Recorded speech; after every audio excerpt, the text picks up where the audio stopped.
Ma bouche sera la bouche des malheurs qui n'ont point de bouche, et ma voix la liberté de ceux qui s'affaissent au cachot du désespoir.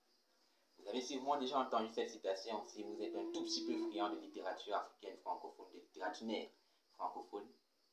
Elle provient du livre Cahiers d'un retour au pays natal d'Aimé Césaire. Aujourd'hui, c'est ce poème que je vais vous présenter dans le cadre de mon rupture pour la médiathèque de l'Institut français du Cameroun. Alors, qui est Aimé Césaire? Aimé Césaire, désolé, je parle d'Aimé Césaire, mais je ne me suis même pas encore présenté. Alors, moi, je me nomme David Guéa, je suis étudiant en mathématiques. Revenons donc à notre auteur, Aimé Césaire.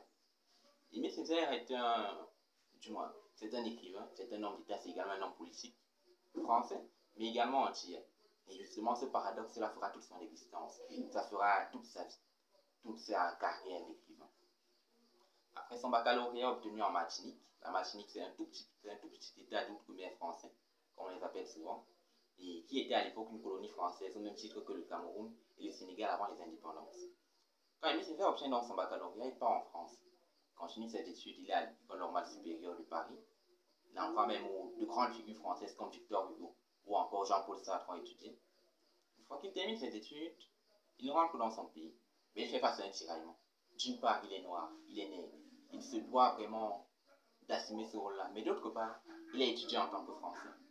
D'autre part, il a vécu cette haute éducation-là, ce haut style de vie français. Alors il ne sait pas. Qu'est-ce qu'il fait alors? La chose qu'il fait le mieux. Il prend sa plume et il écrit ce poème, le cahier d'un retour au pays natal. Quand il prend sa plume, il se dégèle. D'une part, dans la première partie de son livre, il présente des anciens qui ont fait au bout de ce petit matin. Il fait une description de ces paradoxes sociaux que sa terre vivait dans le cahier d'un retour au pays natal. Et d'autre part, il donne ses résolutions, il fait ses prières, il embrasse sa culture, il devient effectivement l'amant de ce peuple-là qu'il aime et qu'il adore. Cahier d'un retour au pays natal, sur le plan du style, c'est vraiment une œuvre fantastique.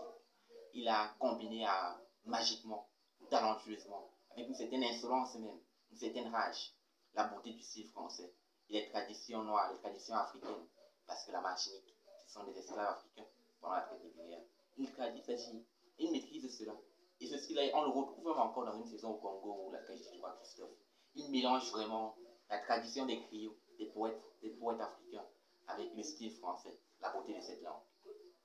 Alors, je vais vous lire un tout petit extrait justement qui illustre, selon moi, à lui seul toute la puissance d'Aimé Césaire, toute sa force narrative, toute sa force poétique, dirais-je. Et voici au bout de ce petit matin ma prière virile. Que je n'entende ni les rires ni les cris, les yeux fixés sur cette ville que je prophétise, belle. Donnez-moi la foi sauvage du sorcier. Donnez à mes mains puissance de modeler. Donnez à mon âme la trempe de l'épée. Je ne me dérobe pas. Faites de ma tête une tête de proue, et de moi-même mon cœur. Ne faites ni un père, ni un frère, ni un fils, mais le père, mais le frère, mais le fils. Ni un mari, mais l'amant de cet unique peuple. Faites-moi rebelle à toute vanité, mais docile à son génie, comme le poing à la longe du bras. Faites-moi commissaire de son sang. Faites-moi dépositaire de son ressentiment. Faites de moi un homme de terminaison. Faites de moi un homme d'initiation.